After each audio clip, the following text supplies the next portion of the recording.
Nation. Vous avez une réaction par rapport aux déclarations de Bernard Kouchner? Écoutez, moi je n'ai pas encore toutes les informations sur la situation. Je pourrais peut-être donner un avis motivé à l'issue de mes entretiens, des entretiens que je vais avoir à Conakry aujourd'hui. Monsieur le Président Camara, vous avez une réaction par rapport aux déclarations de Bernard Kouchner? D'abord, je dirais que je n'ai pas affaire à un ministre des Affaires étrangères. Un ministre des Affaires étrangères, je n'ai pas discuté avec un ministre des Affaires étrangères. Ayez du respect pour moi. Et quand vous me parlez de Kouchner, Kouchner n'est que ministre des Affaires étrangères de la France. La France est un État souverain, la Guinée est un État souverain. J'ai à dialoguer avec mon frère, le respecté, le président Sarkozy. C'est lorsque le président Sarkozy prend une position, ça peut me laisser à réfléchir.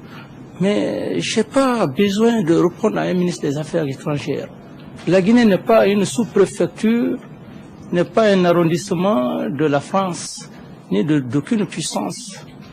Et lorsque un ministre des Affaires étrangères parle comme ça, je crois que c'est une façon de soulever, de révolter, d'atteindre à la dignité des peuples africains. Et donc je crois que les 50 ans qui se sont passés, je crois qu'on doit essayer de taire ces vieux souvenirs. Alors, quel est mon rôle aujourd'hui? Mon rôle, c'est de rétablir une coopération sincère, franche avec la France. Parce que la France, je ne suis pas un ingrat, mon peuple n'est pas ingrat. Je ne dois pas m'occuper des individus, d'un individu par rapport à une nation. La France est une grande nation, est une puissance, et elle est représentée par le président Sarkozy.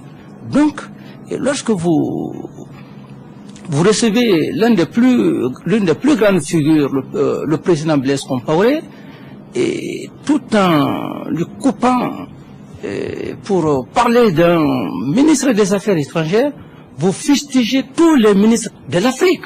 C'est ce qui est révoltant. Et l'Afrique ne se laissera plus faire. Nous sommes plus à l'époque d'antan. Il faut respecter les nations. Un ministre des Affaires étrangères, c'est un ministre des Affaires étrangères. L'Union africaine, la CEDEAO, aujourd'hui, pourquoi le choix du président Blaise Compaoré? Le choix n'est pas un choix hasardeux.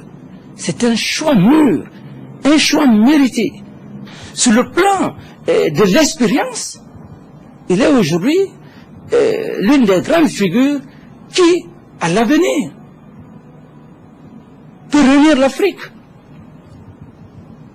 Et quand bien même que le président, le vieux Wade est là, aujourd'hui c'est un homme crédible, un homme auquel pas que la Guinée, mais toute l'Afrique compte sur sa médiation. Et donc le président d'Addis ne trouvera pas d'objection lorsque cet homme qui est respecté dans le monde essaye de poser les vrais problèmes de la Guinée, et le dialogue entre les leaders politiques, les forces politiques et, disons, le commandement et le gouvernement. Peut-être que les forces ou les leaders politiques vont rejeter ce qu'il va dire, mais quant à moi, j'ai la mission de défendre ma nation. Parce que c'est un homme qui a de la probité morale. C'est un homme, je crois qu'il n'est pas venu pour essayer d'opposer les Guinéens. Ce n'est pas de son genre. Il est intègre.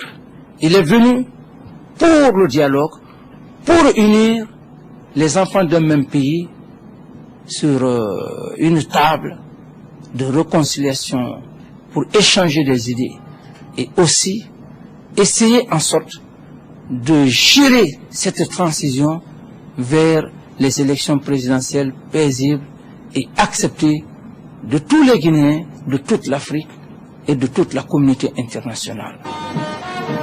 De l'aéroport international Conakry-Bessia, le président d'Addis et son hôte ont pris le chemin du centre-ville.